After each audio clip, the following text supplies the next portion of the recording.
Adventist World Radio, the voice of hope. Radio feon'ny fanantenana na ny AWR.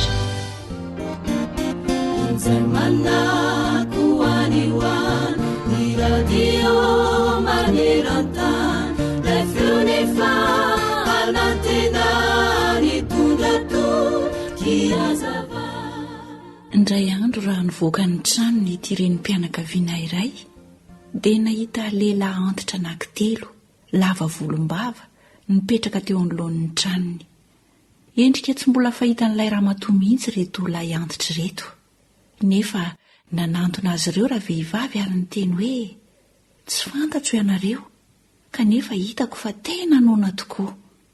Raha sitrakareo re tompoko dia mandrosoa atao trano hiaraka-sakafo aminay e. Dia namaly ilay vehivavy avy hatrany ilay rangahy antitra voalohany ka nanao hoe tsy miara-miditra ao an-trano izahay telo.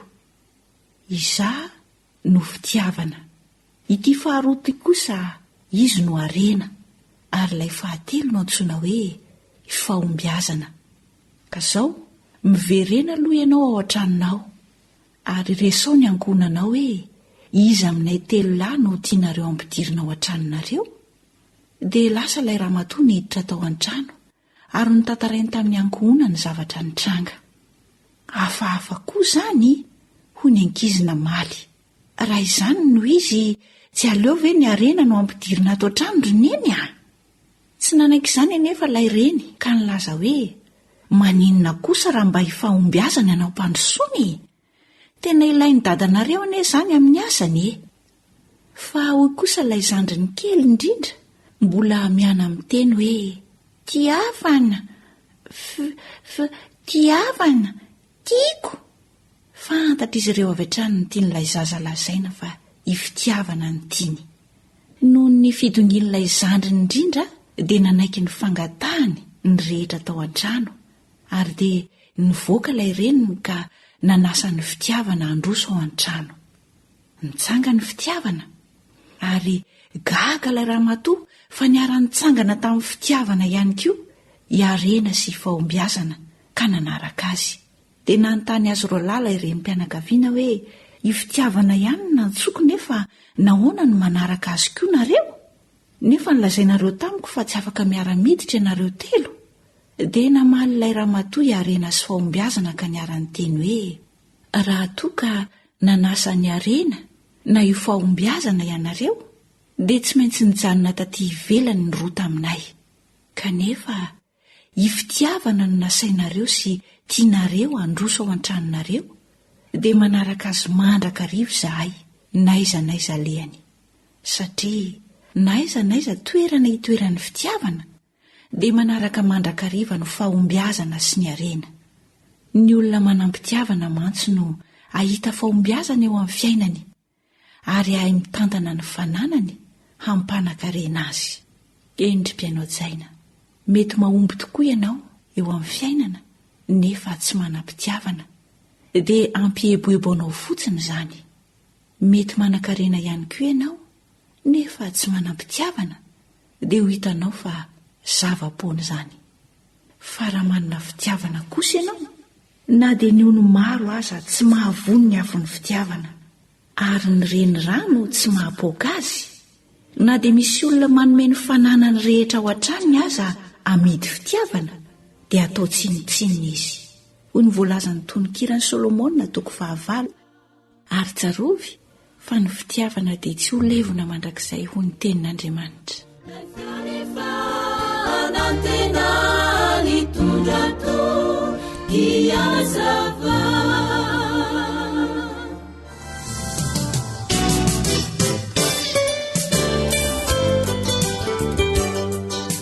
Harena ny fahasalamako. alio misoroka toy izay mitsabo.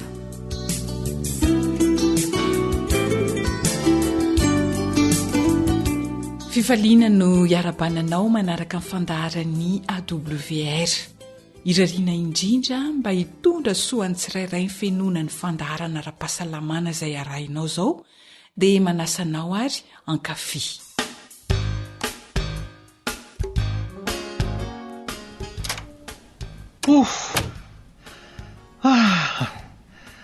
Ampy tsara izay fanatanjahantena nataoko androany izay ka.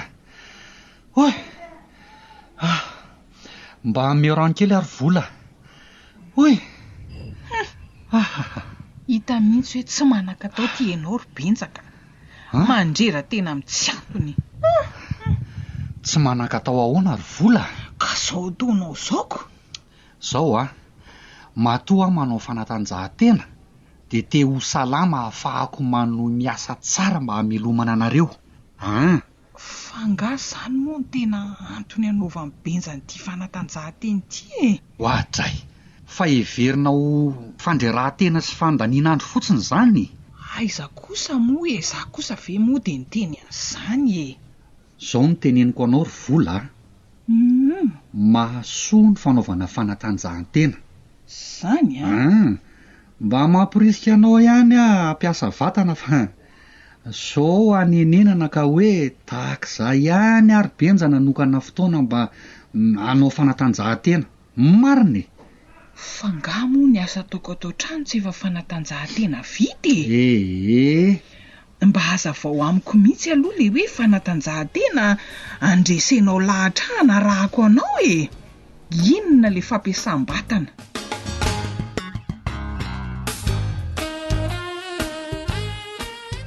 Mety maro tokoa sika no mametraka fanontaniana tahaka n'ilay vehivavy tao amin'ilay tantara kely teo hoe inona no atao hoe fampiasam-batana.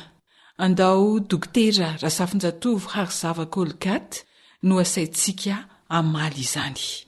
Miarabantsika rehetra mpanaraka ny fandaran'ny sampana fahasalamana eto amin'ny AWR ary mirary antsika mba azo fahasalamana avokoa. Androantsika dia jery manokana ny amin'ny fampiasam-batana. Ny olona mampiasa vatana dia tsy olona mipetra-potsiny. Ety am-piandohana dia tiako no mampafantatra fa tsy hoe izay mandreraka no atao hoe mampiasa vatana. Ohatra, mpanasa lamba izy, petraka amin'ny akalana dia misy koveta 4-5 feno rano. Manasa eto amin'ny koveta voalohany izy manositra savony, dia mikosoka, dia manakobana, tsy mampiasa vatana izay. Ny fampiasam-batana dia mifototra indrindra amin'ny antsoina hoe fifindran-toerana, déplacement. Ny tongotra mihitsy no mifindra, mandeha izany. Izay no hoe mampiasa vatana amin'ny ankapobeny. Mampiasa vatana ihany izy rehefa manao izay fanasana lamba ohatra ny raisiko voalohany teo izay fa tsy ny vatany iray manontolo. Fa ny fampiasana vatana voalaza eto na ny fampiasam-batana na ny exercice fizika dia ny vatana iray manontolo mihitsy no miasa. Anisan'ny karazana fanatanjahantena izay miavaka indrindra amin'ny fampiasam-batana dia ny dia-tongotra sy ny lomano. Mitondra fahasambarana ny fampiasam-batana na ny antsoina hoe bien-être. Mitondra fahavelomana na ny antsoina hoe vivacité. Mitondra fahatsapana fahasalamana na ny hoe tonicité. Isan'andro sika dia miaina amin'ny toerana tery, toerana maloto ary mahatsiaro ho voagejageja izany. Raha salama tsara isika, mihetsika, mandeha ary mandiha dia miteraka fifaliana sy fahafinaretana raha ataontsika tsy tapaka ka miteraka fahasalaman'ny vatana sy ny saintsika izany. Inona ary no antony anaovana ny fampiasam-batana na ny exercice fizika? Mba tsy hampiovaova ny lanja, mampatanjaka ny nofitra, mahasalama ny taolana, manamafy ilay antsoina hoe réflexe.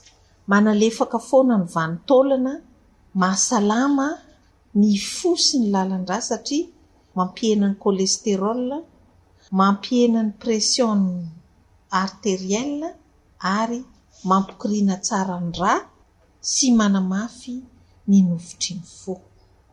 Ny fampiasam-batana na fampiasantena mitohy ohatra miakatra sy midina ny tohatra eo amin'ny étage 4 eo isan'andro, tsy mampiasa ascenseur dia mihena 500 ny aretin'ny fo sy ny lalan-drà. Mampiasa tsara ny tsinay izany ary manatsara ny toe-tsaina satria mitombo ny fahazahoan'ny atidoha oxygène.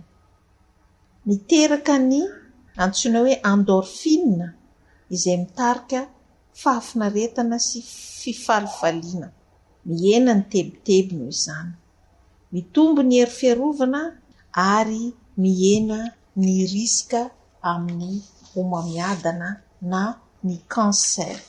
Karazana fampiasam-batana amin'ny fatra ahoana.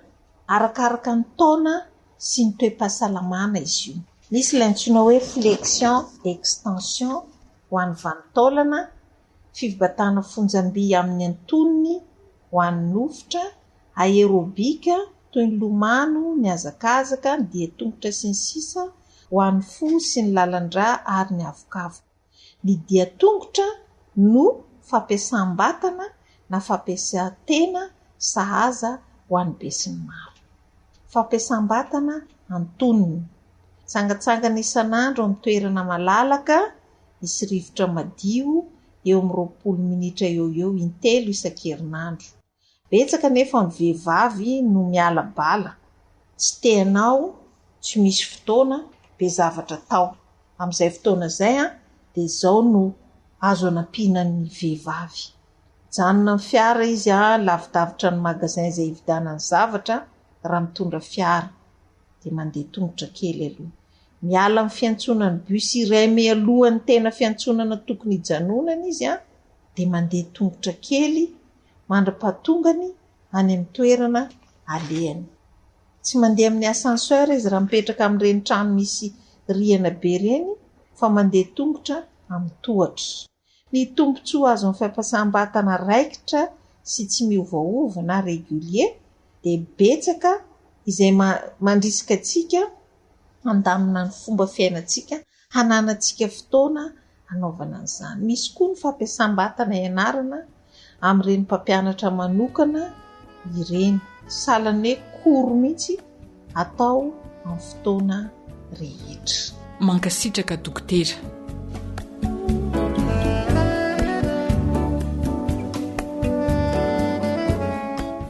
Tsisy madilana ho tentenana intsony izay ny manao fampiarana no ahasalamantsika. Andao hanao fanatanjahantena.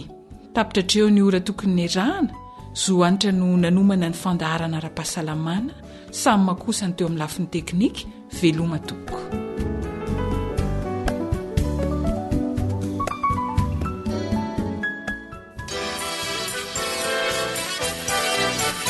AWR manolotra ho anao feo ny fanantenana.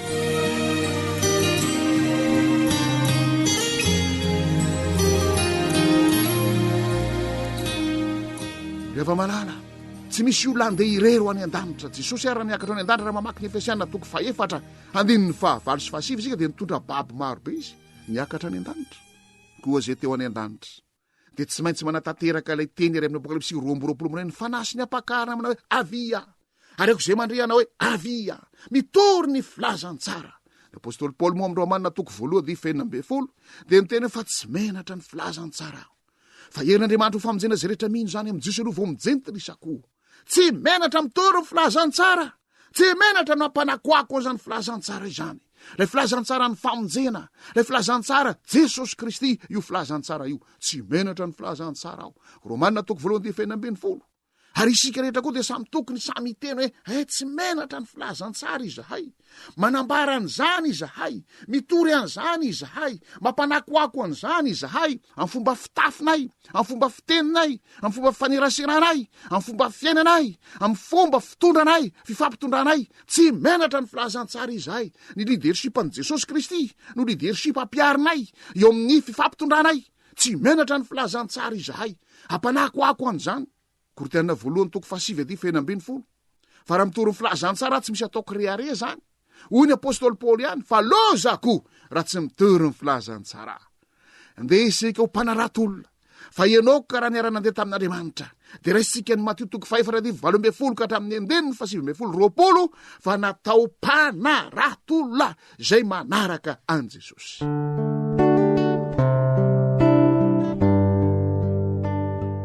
Reo amin'izany asa fanaratovana olona izany dia mila fanetretena, verimberitsika ihany, mila fandavatena tanteraka.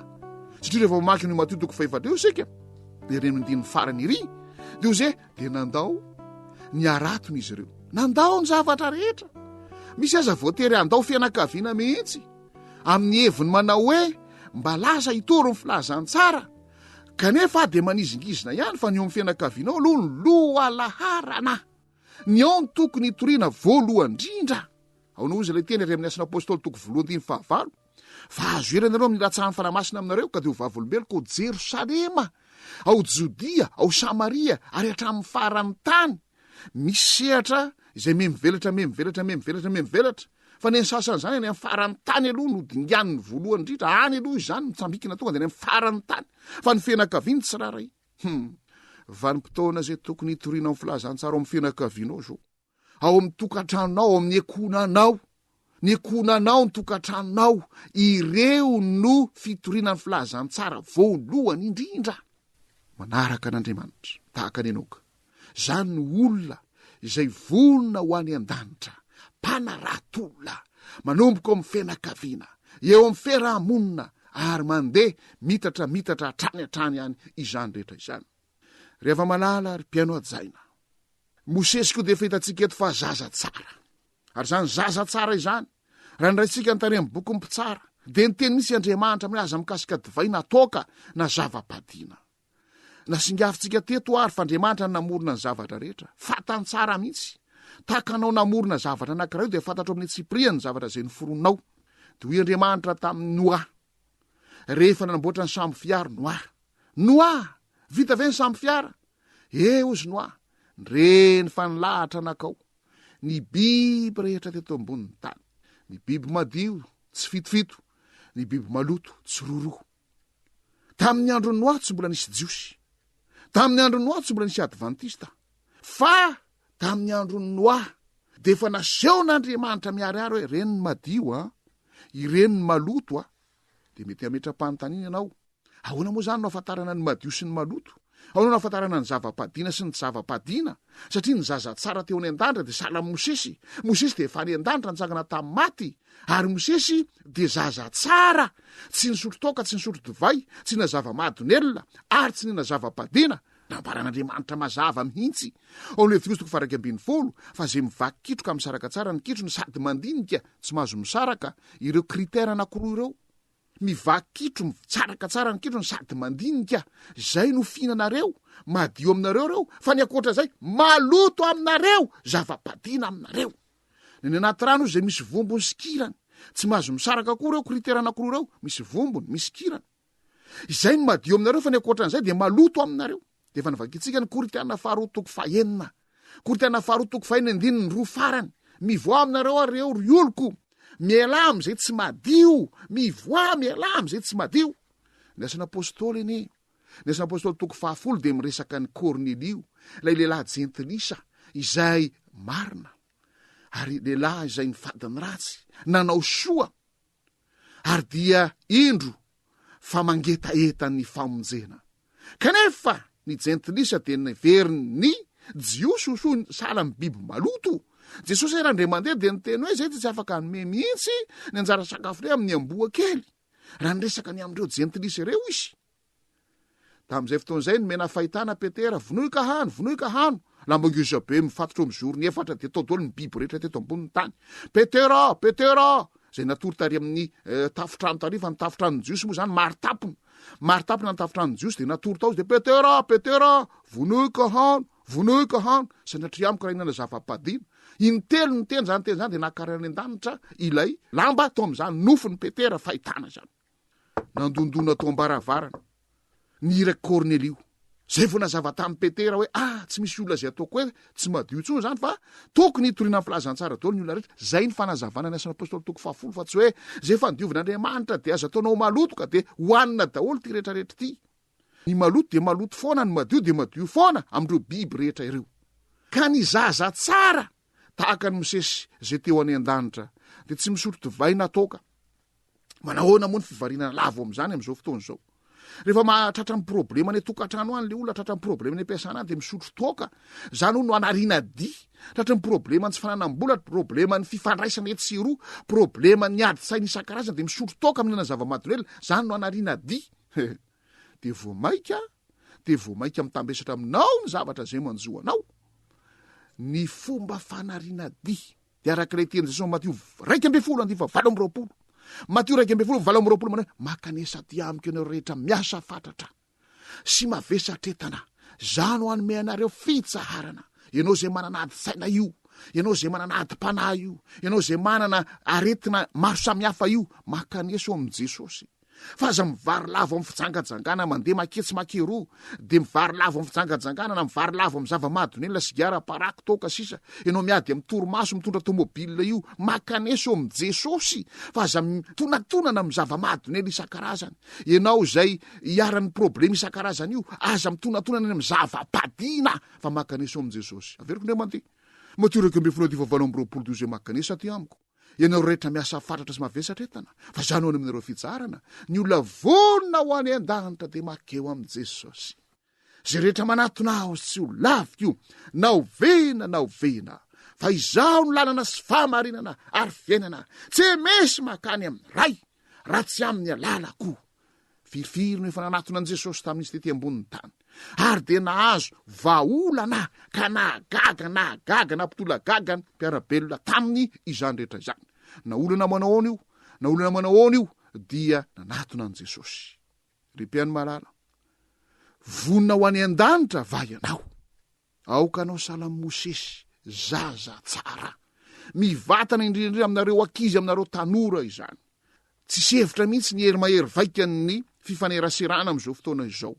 Hery mahery vaikan'ny televizion, hery mahery vaikan'ny internet, hery mahery vaikan'ny kisarisary etsiroa, ny kiresadresaka, na eny an-dalana, na eny an-tsena, na ampianarana rehetra any, ny hery mahery vaika namana, ny hery mahery vaika eo amindreo zavatra maro samihafa izay faneraserana. Ary indrisy, mbola misy saiteny ve misy zaza tsara ihany am'izao fotoana izao, fa zaza maditra, zaza maniasia, zaza manira tsiraray mandreny, zaza tsy mety anao raharaha, zaza toy zao. Raha vonina ho any an-danitra ianareo ry tanora malala, dia aoka ho zaza tsara. Nizingizintsika teto, ny adidiny ray aman-dreny reny mpianakaviana, eo mifamolavolana reny zaza reny ho zaza tsara. Ka mbola veriko ndre mandeha sizigiziniko ihany zay adidiny ray aman-dreny izay. Tandreny ny zavatra hoaninao, ny zavatra sotronao, ny zavatra izay ifaneraseranao, ny resaka ataonao, ny fihetseponao, fa tonga ny zanakao na ho tsara na ho ratsy izany rehetra izany.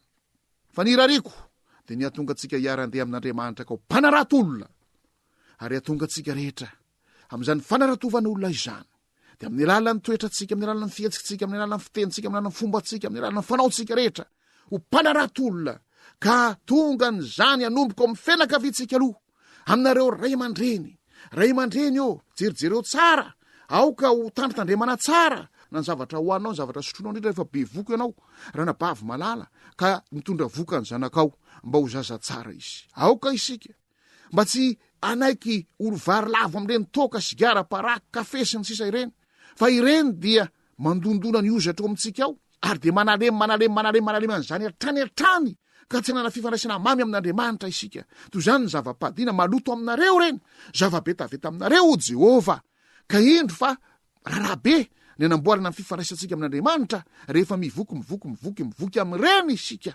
Mila mitandrina tsara ny zavatra hoantsika sy ny fomba finantsika isika, zay teo any an-danitra. De tsy maintsy miroso hatrany eo amin'ny fahamasinana, miala am' ratsy, mifady ny ratsy, miala am'izay maloto, tsy mikasika an'izay maloto, dridridrindra moa eo amin'ny fitondran-tena, dridridrindra eo amin'ny fiatsika rehetra. Ny fahasoavan'ny tompo ane ho amintsika rehetra, ka manao antso ny tompo, manao antso amintsika tsiraray avy. Move isika ho vonasary aminao Daniela 2:9, fa Daniela ninita ao-pony tsy andoto ny tenany, mini ao-pony tsy andoto ny tenany, tsy no ny teniko zany, na no zao fampianarana izao no atonga anao tsy andoto ny tenanao, fa fanirina ny lalina miredareda no ny asany fanamasina ekenao ao-ponao, de mini ao-ponao anao tsy andoto ny tenanao, satria ianao de te ho any an-danitra, vonina ho any an-danitra. Manao antso amintsika ary ny tompo am'izao fandarana izao, manao antso amiko sy aminao, aokare aoka hiara-ndeha amin'andriamanitra isika. Iza no vonina andeha hiaraka amin'andriamanitra ho mpanarato-olona. Iza ny vonina iny oam-pony sy andotony tenany amin'ny toka sy hiara-paraky zava-padina maro samihafa. Tombontsoa lehibe ho antsika izany nara-tsaina ra-batana indrindraindrindra fahavononantsika ho any an-danitra. Ny tompo anie ampitsangana antsika rehetra. Ny tompo anie amelombelona sy ampiredareta an'izany faniriana lalina izany fanapahakevitra entina ihany koa ho amintsika tsirairay avy. Iary vavaka isika.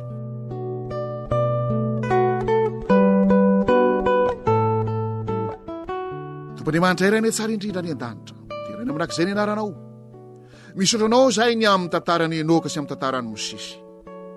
Ampio izay hiara-ndeha aminao mandrakariva ka tsy donana ampona. Fa nao ampatokina ny asa napetraka ao aminay tsiraray avy. Anao ampatokina ny adidy ny andraikitra ny raharaha napetraka ao aminay tsiraray avy. Toy ny ataonay ho anao zany Jesosy. Tsy misy antony tokony havelomana eto raha tsy fiomanana ho any an-danitra. Ko aza velelo ho variana fotsiny amin'ny zavatry ny tany izay mihinana dia misotro dia ho faty izay fa ho vonina ho any an-danitra. Dia amin'ny anaranao Jesosy malala anao angatana izany vavaka izany. Amen.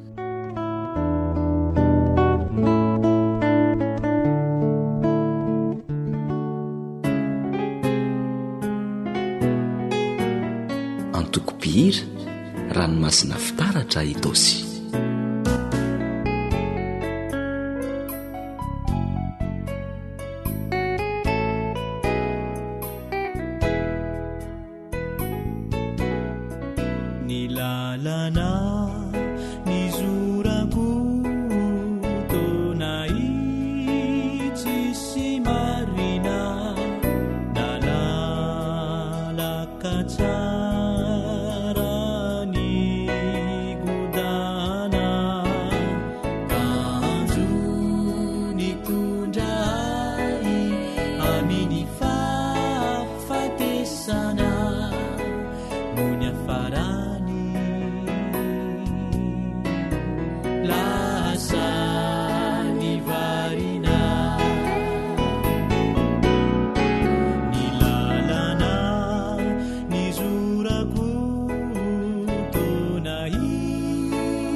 Zay lay onjany fanantinana.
mahazofa endrena, mahazofa alalàna.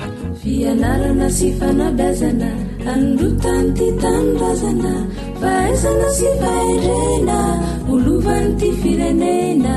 Larena zareo tsy mahahitra fa tsara manajery lavitra, ny fianarana re azajanona fa manomanana olombanina.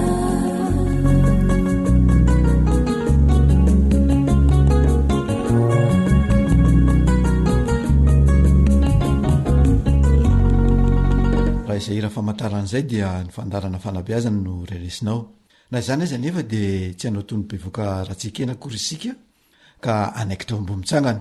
Arak'izany mialohan'ny zavatra rehetra dia manolotra ny arabo mba hampirarentsy ho anao mpiaino izahay mirahalahy dia ny namana Rila sy ny namana Joely Lantoarimisa. Miaraba namana Rila. Miaraba namana Joely Lantoarimisa. Ary faly miaraba anao namana mpiaino, tsy mahafoy izao fandarana izao no sady manasanao hanjoy ny fandarana hatramin'ny farany.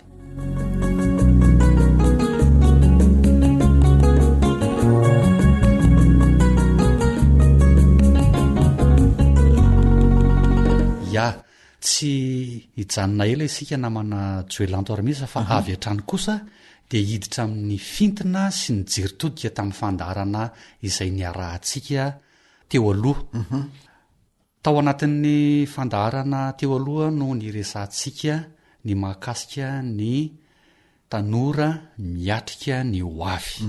Mino aho fa tsy adinonao mpiaino ihany koa izay ka ny tena hevi-dehibe tao anatin'izany izay ny voaboasantsika teto dia mikasika ny fanomana ny ray aman-dreny ny zanany.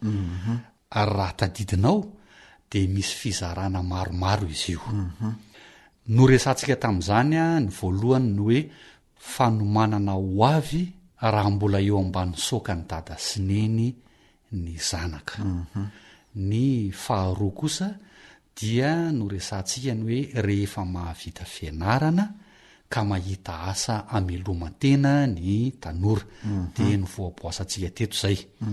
Dia niresaka isika fa manana 20 taona ny ray aman-dreny mba hanomanana ny zanany hiatrehany ny hoaviny. Ka tsara raha tanterahany atsakany sy andavany zany adidiny zany mba ho vady, mba ho reny, mba ho ray tompona ndraikitra ilay zanany fa tsy ho tompo toerana fotsiny ihany. Zay namana Joely Lantoarimisa raha fitinina ny resaka izay ny fanaovantsika tamin'ny fandarana tany aloha. Inona kosa indray ary no masaka azontsika atolotra ny mpiaino anio.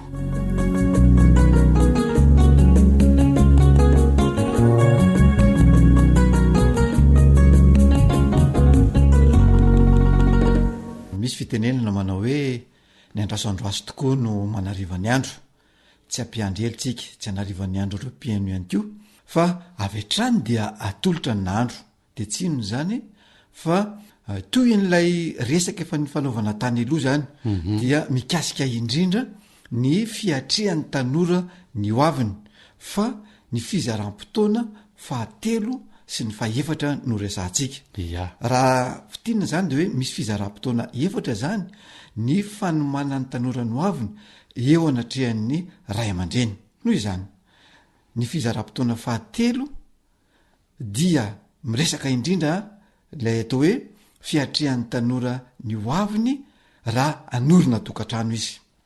Ny fizaram-potoana fahaefatra kosa indray dia ny fanomanan'ireo tanora ireo ny zanaka na ny zaza zay aterany sy ny fieritreretany ireo zanaka zay andimby azy any aoriana. Arak'izany dia idirantsika amin'ny antsipiriny zany ireo fizaram-potoana anankiroa ireo amin'ity aniody. Voalohany ary fizaram-potoana fahatelo dia ilay fanorenan'ny tanora ny tokantrano. Raha izy io ndresahana namana Rila dia eo amin'ny 520 taona ka hatramin'ny 130 taona eo zany ny tsara idiran'ny tanora amin'izany lafiny fanorenana tokantrano zany. Izany hoe efa navita amin'ny fianarana ilay tanora ary efa miasa. Eo ihany koa efa mieritreritra izay olona ho tiana zany, olon-tino izay olona ho vadina, efa fantatra ny faripahaizan'ilay tanora izay eritreretina hovadiny fantatra ihany ko ny taonany, fantatra ihany ko ny fiaviany, fantatra ny finoana, ary fantatra ihany ko hoe inona no tanjonao na tonganao anambady aniny olony na lahy zany na vavy, de tokony afaka mamaritra zay tanjon'zay mahatonga azy anambady an'ilay zatovolahy na zatovovavy anankiray. Tadidio tsara fa mamparisarisa ny tokantrano ny fomba izay atao hoe fomba tsy mitovy zany, tsy mitovy ny fiaviana, tsy mitovy ny finoana, tsy mitovy ny atao hoe faripahaizana, zany rehetrarehetra zany zany dia mamparisarisa ny tokantrano avokoa. Ary indraindray namanarila dia tonga hatrany amin'ny atao hoe fisaraha-panambadiana mihitsy izay fomba tsy mitovy sy tsy fifankafatarana zany. Tsara zany raha mifankafantatra bebe kokoa ny tanora anankiroa mialohan'ny vadiny. Fa ny zava-misy de zao teren'ray aman-dreny anambady lay olona fotsiny lay zanany, na de tsy safidin'lay zanaka azy lay olona anankiray iny. De rehefa avy eo misy ny disadisa de le zanaka ihany no mizaka ny tserany aina.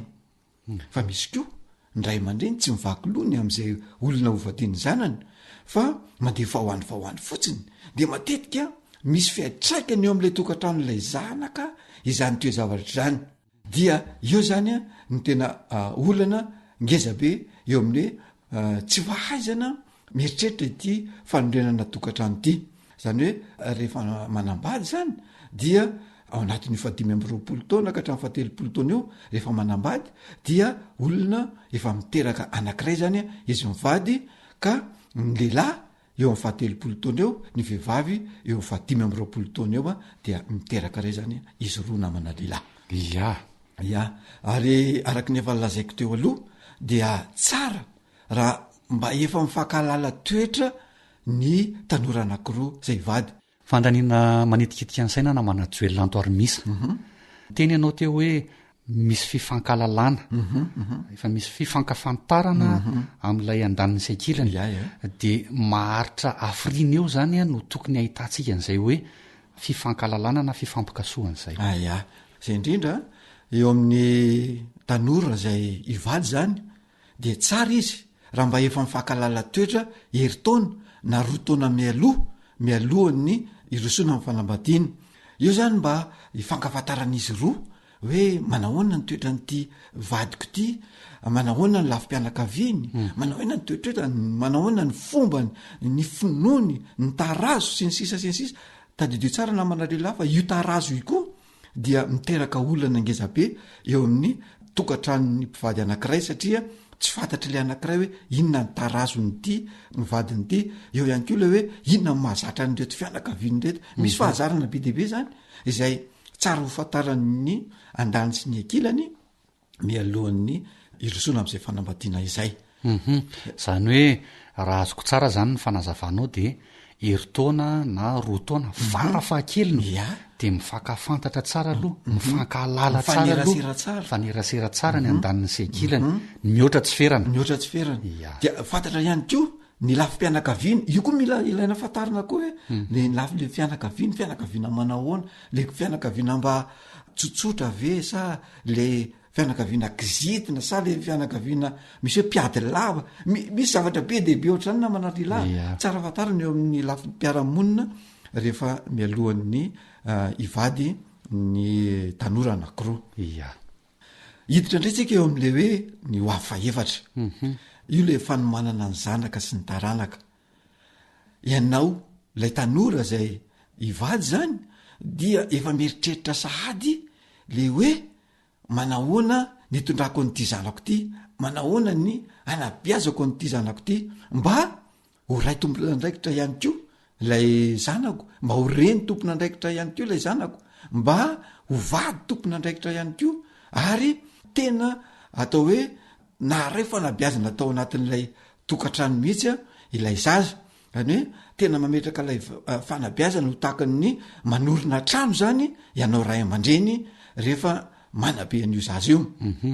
Ka eo amin'ny 7 ka hatramin'ny 15 taona eo zany ny ray aman-dreny de tsara raha manorina ny fototry ny zanany zany ohatrany hoe manorina trano zany dia manomboka eo amin'ny fahatelo taona n'lay zaza ka hatraminy eo amin'ny fahadimy taonany eo zany a no anorenany zay fototry ny fiainan'ny zaza anankiray zay na ny olombelona anankiray dia eo amin'ny fahaenina ka hatramin'ny fahasivy taona eo indray kosa no fananganana ny rindrina eo amin'ny olombelona anankiray dia eo amin'ny fahafolo ka hatramin'ny fahavalo amby folo taona eo kosa ny fametrahana ny tafo rehefa ireo rehetr'ireo no tafapetraka dia azo lazaina hoe ho lasa ho ray ho reny tompona andraikitra ilay zanakao reo rehetrarehetra reo nefa namana rila reo fizaraha-taona sy fizaraha-potoana rehetrarehetra reo hoe telo ka hatramy dimy enina ka hatramy sivy folo ka hatramy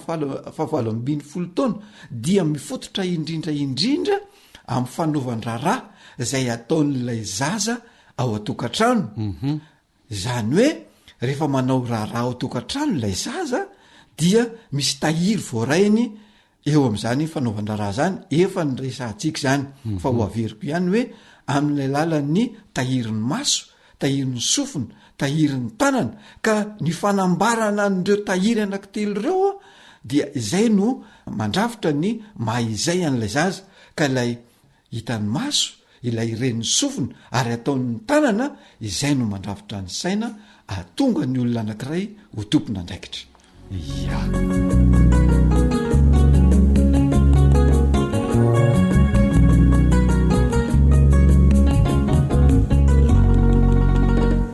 eny ary mahazatra antsika eto amin'ny fandaharana namana joelantormisa ny mitondra ny sosikevitra mba aroso ho an'ireo ray aman-dreny ho an'ireo tanora izay miaino atsika atao anatin'izao fandaharana fanabeazan'izao ka anio zany zahay sy ny namana joelantormisa de manolotra ny sosikevitra ho anao izay mpanjoa izao fandaharana izao mahakasika izay resadresaka ny fanaovana teo izay ka hoy zahay hoe ry ray aman-dreny eo ampiony zanakao raha tojo olana de omeo fanomizana izy amin'ny fotoana mamety azy aoreny ny mahaolona azy de ny fametrahana ny fototra zany ny fananganana ny rindrina ary ny fametrahana ny tafo de zao vitao ny adidinao de avelao re izy avelao izy anana ny fahaleovan'ny tenany ao anatin'ny tokantranony mba tonga azy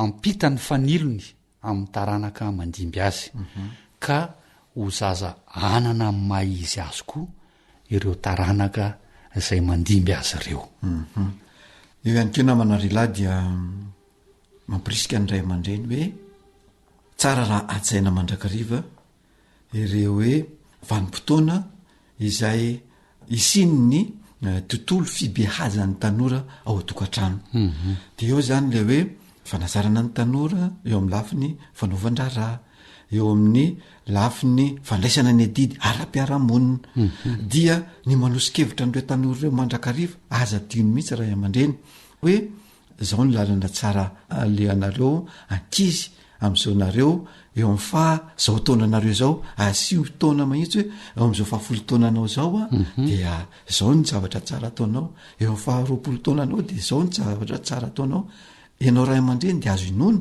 fa tsy an'olo-bato mafana ny zanakao mihitsy satria maminao sy tianao loatra zanakao io azo inono zany za koa de miteny any tanora minararoatra hoe araroty ny fotoana ibeazanao eo ambany saoka sy eo ambany fiarovany ray aman-dreny fa fotoana sarobidy loatra io mandalo io fotoana io tsy ho azonao avotana itsony ny fotoana zay lalaninao teo ambany fanabeazany ray aman-dreny fa mandalo oatra ny ranorarak' zany ka raha tsy hainao manararoatra izany dia tsy ho tafapetraka aminao mihitsy le hoe ho ray ho reny tompona andraikitra fa tsy tompo-toerana ho vady mba anana ny mahizy azy ho tanora ilai ny fiarahamonina sy ny orinasa zay mitady sy mikatsaka an'izany hoe tanora manana amin'ny mahizy sy mahizay azy no ilain'ny orinasa ankehitriny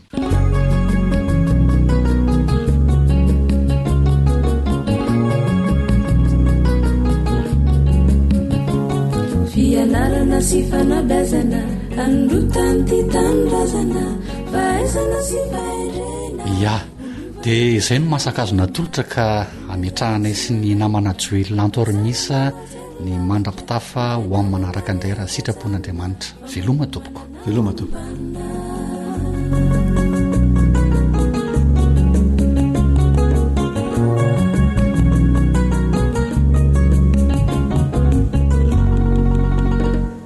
AWR téléphone 034 06 797 62 033 07 170 70.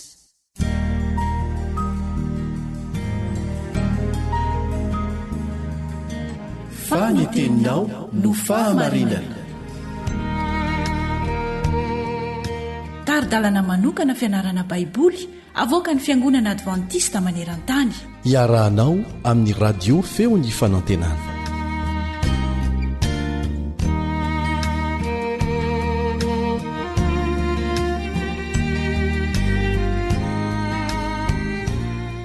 manonona ny fiadanan'i Jesosy Kristy tompontsika ho aminao sy ny ankonanao, ny namanao Richard Andrianjatovo. Andinika ny soratra masina atsika amin'ny tianio ty. Ny lohatenin'ny lesona dia hiala ka ho ao amin'ny Kristy. Hiala ka ho ao amin'ny Kristy. Ivavakintsika. Rainay izay any an-danitra mankasitraka misaotra tamin'ireo lesona izay efa nomeno anay nandritra ny andro maromaro teo aloha. Tianao ampafantarina anay ny fahamarinana avy amin'ny teninao ka dia sokafany ny fonay, ny sainay, ny eritreritray ary ny safidinay hanaiky izay ambaranao. Amin'ny anaran'i Jesosy no angatana izany. Amen.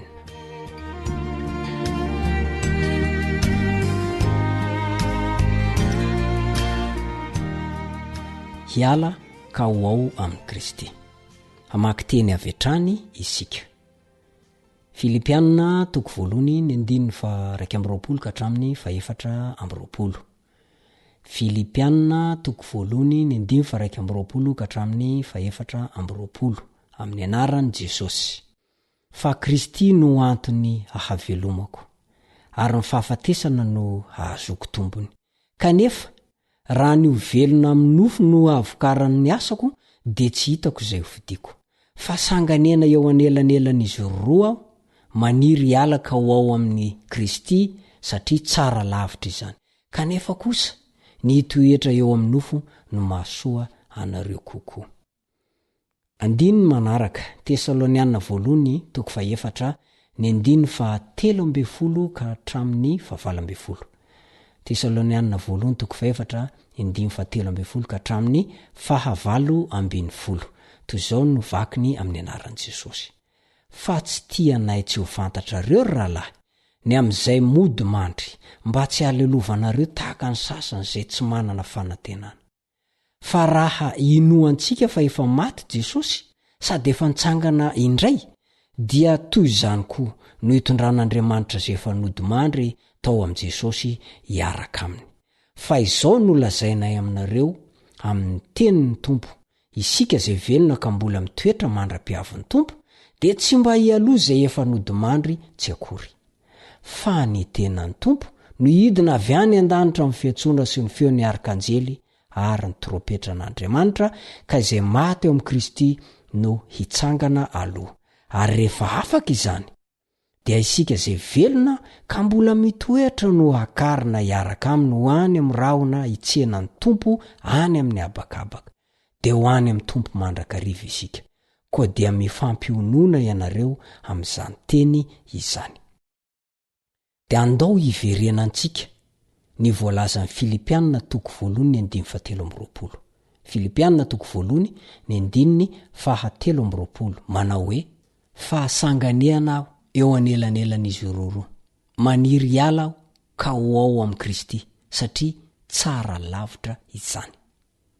Ny Tesalonianina 2:4-17 izay avy nivakintsika teo ihany koa dia milaza toy izao hoe: ary rehefa afaka izany, dia isika izay velona ka mbola mitoetra no hakarina hiaraka aminy ho eny amin'ny rahona hitsenan'ny Tompo any amin'ny habakabaka. Dia ho any amin'ny Tompo mandrakariva isika. Dia oviana zany Paoly no nanantena ho ao amin'i Kristy ary oviana izy no nanantena ihany koa ho any amin'ny tompo mandrakariva. Ny faniriana hanana fiainana ao amin'i Kristy ankehitriny zany hoe amin'ny andro izay nahavelomany sy ho any amin'i Kristy aoriana ny fiaviany fanondrony no tiany Paoly ho resany eto. Tsy miresaka mihitsy zany io hoe rehefa maty Paoly de tonga de meona amin'i Kristy ny fanainy.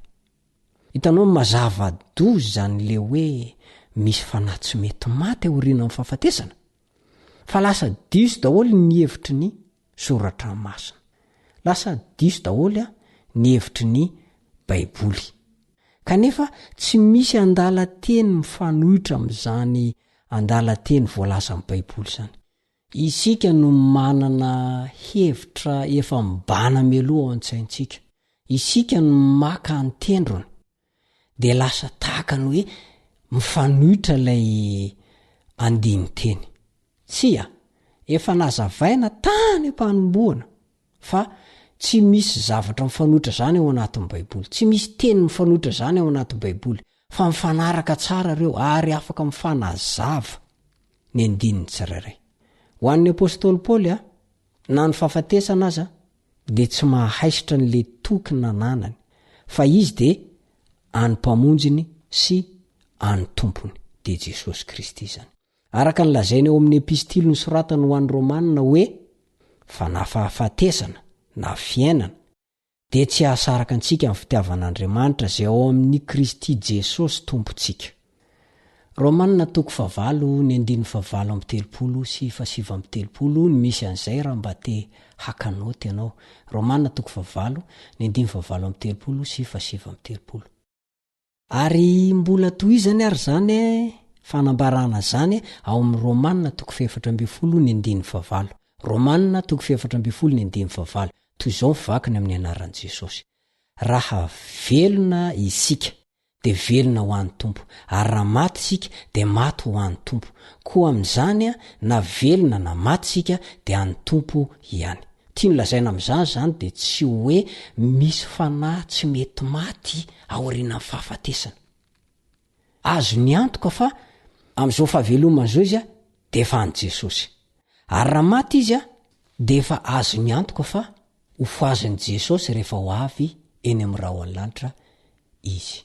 Satria efa azo ny antoka de ny fahavelona fa an'i Jesosy izy. Ary aoriana amin'ny fahafatesana rehefa ho avy ny fitsanganana amin'ny maty, averina Andriamanitra ny fitsanganana amin'ny maty, de azo ny antoka fa eona amin'i Jesosy izy satria azy. Miaraka amin'izany toko zany ao an-tsainy no iresan'i Paoly momba ireo mpino izay efa maty, ka nataony hoe efa nodimandry tao amin'i Jesosy. Le voalaza ny Tesalonianina 2:4 lefa mivakintsika zay atsangana amin'ny fiavian'i Kristy fanondrony reny mba handray ny fiainana mandrakizay. Zany hoe ny olona anankiray hoy aho araka ny fanantitra terana foana eto de tsy hoe rehefa maty izy satria maty eo amin'i Kristy de tonga de any an-danitra vetrany. Tsia, fa matoa Jesosy nampanantena amin'ny mpianany hoe ho avy ndray aho ka handray anareo ho any amiko, de tsotra ny zavatra tianambara. Mbola tsy any zany reo mpianatra reo, mbola miandry ao amin'ny vovoky ny tany izy, araka voalazan'ny Daniela 12:2. Daniela 12:2. Ary maro amin'izay matory ao amin'ny vovoky ny tany no hifo, ny sasany ho amin'ny fiainana mandrakizay ary ny sasany ho amin'ny henatra sy ny latsa mandrakizay.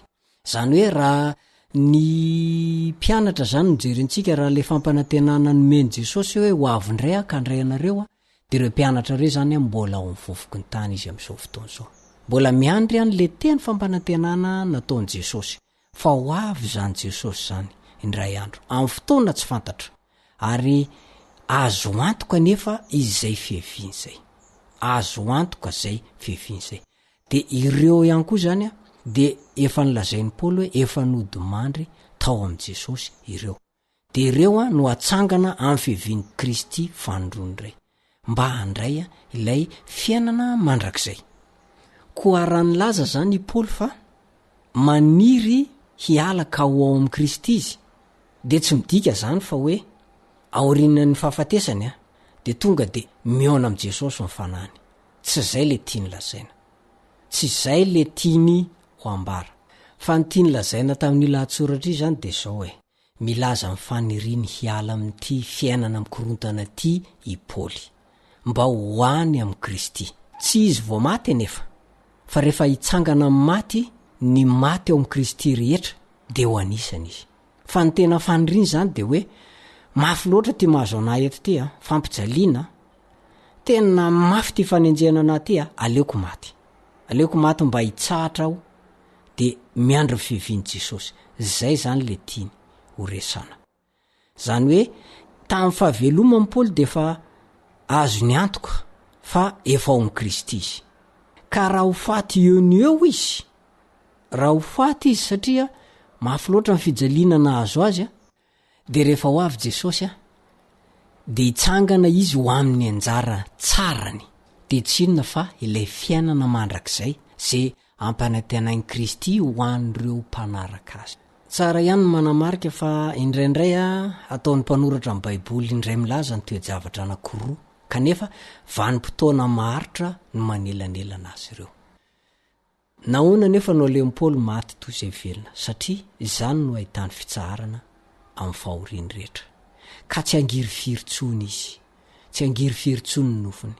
Ary amin'izany de ataony izay azahoana antoka tanteraka fa andray ny satroboninahitry ny fahamarinana izy amin'ny fiviany Jesosy Kristy. Tsika ihany koa, izaho sy ianao ry mpiara-mianatra ny soratra masina amiko. Azonao antoka ve fa efa ao amin'i Jesosy ianao amin'izao fotoan'izao? Azonao antoka ve fa efa ao amin'i Kristy? Ka raha ohatra ho faty isika, ho faty ianao, de ifo avy eo sika de andray ny anjara tsarantsika de le fiainana mandrakizay sasanatriny zany. Helo mirehitra avy. Engane ka mba ho isany ho faty ao amin'i Kristy isika. Olona velona ao amin'i Kristy de mbola velona. Ary rehefa faty tsika dia andray an'le satroboninahitra tsy mety loha de fiainana mandrakizay. Tapitra sady mifiarantsika koa manasanao sady aho androany mba hiaraka amiko indray amin'ny lesona manaraka dia manonona ny fiadanan'i Jesosy Kristy ho anao sy ny ankonanao. Mandra-peona tompoko.